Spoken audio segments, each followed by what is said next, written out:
So ఏపీలో పరిస్థితి అలా ఉంటే అందుకు భిన్నంగా ఉంది తెలంగాణలో సిట్యుయేషన్. బడ్జెట్ పై తెలంగాణలో మిశ్రమ స్పందన కనిపిస్తోంది. తెలంగాణకు ప్రత్యేక కేటాయింపులు లేకపోవడంపై ప్రభుత్వం ప్రతిపక్షాలు బీజేపీని కార్నర్ చేస్తూ విమర్శలు చేస్తుంటే వాటిని తిప్పికొడుతున్నారు కేంద్ర మంత్రులు, బీజేపీ నేతలు. ఇది ప్రజారంజక బడ్జెట్ అన్నారు బీజేపీ జాతీయ ఉపాధ్యక్షురాలు ఎంపీ డీకే అరుణ. ఇన్కమ్ ట్యాక్స్ 12 లక్షల వరకు మినహాయింపు ఇవ్వడంతో పాటు వ్యవసాయ రంగానికి పెద్దపీట వేశామన్నారు. అన్ని వర్గాలకు సమన్యాయం చేసే డ్రీమ్ బడ్జెట్ ఇది అన్నారు కేంద్ర మంత్రి కిషన్ రెడ్డి. రాష్ట్రాల ప్రయోజనాలకు పెద్దపీట వేశారని, సంక్షేమ పథకాలకు నిధులు పెంచడం అభినందనీయమన్నారు కిషన్ రెడ్డి. దేశ గతినే మార్చే అద్భుతమైన బడ్జెట్ ఇది అన్నారు మరో కేంద్ర మంత్రి బండి సంజయ్. పేద, మధ్యతరగతి, యువత, రైతు సంక్షేమానికి బడ్జెట్లో ప్రాధాన్యత ఇచ్చారని తెలిపారు. బడ్జెట్పై విపక్షాలు అనవసర విమర్శలు మానుకోవాలన్నారు బండి సంజయ్.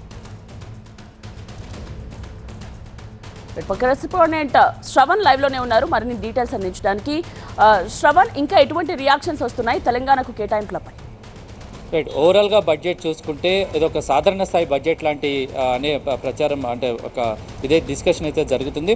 పర్టికులర్గా తెలంగాణ అంశానికి వస్తే తెలంగాణ నుంచి సుమారుగా 1.5 కోట్ల వరకు ప్రతిపాదనలు వెళ్ళాయి. బడ్జెట్ ప్రతిపాదనల నుంచి కేంద్రానికి వెళ్ళాయి. కానీ ఏ ఒక్క దాంట్లో కూడా కేటాయింపులు జరగలేదు. రైల్వే ప్రాజెక్టులు ఉంటాయి, విభజన హామీలు ఉన్నాయి, పాలమూరు రంగారెడ్డి ప్రాజెక్టుకి హోదా ఉంది, ఐటీఐఆర్ ఉంది, బయ్యారం కోచ్ ఫ్యాక్టరీ, ఐఐఎం ఇలాంటి అన్ని చాలా అంశాల మీద బడ్జెట్లో ప్రతిపాదనలు కేటాయించాలని చెప్పేసి కేంద్రానికి పంపించినా కూడా ఎటువంటి ప్రాతినిధ్యం అయితే లభించలేదు అనేది ఇటు తెలంగాణ నుంచి కాంగ్రెస్ పార్టీ వినిపిస్తుంది. కేవలం 40,000 కోట్ల రూపాయలనే జీఎస్టీ రూపంలో తెలంగాణ నుంచి కేంద్రానికి వెళ్తుంది. ఓవరాల్గా అన్ని ట్యాక్సులు కలుపుకుంటే ప్రతి నెల 1,00,000 కోట్ల రూపాయలు కేంద్రానికి వెళ్తున్నా కూడా ఆ స్థాయిలో కూడా కనీసం బడ్జెట్ కేటాయింపులు జరగలేదు అనేది ఇటు కాంగ్రెస్ పూర్తి స్థాయిగా దీని మీద అసహనం వ్యక్తం చేస్తుంది. ఇక కేవలం ఇది 140 కోట్ల ప్రజలకు సంబంధించిన బడ్జెట్గా కాకుండా కొంతమంది ప్రజలకు, కొన్ని రాష్ట్రాలకు ఎన్నికలను దృష్టిలో ఉంచుకొని గత సంవత్సరం ఏపీకి బడ్జెట్లో కేటాయింపులు ఇస్తే ఈ సంవత్సరం బీహార్కి కేటాయింపులు ఇచ్చారు.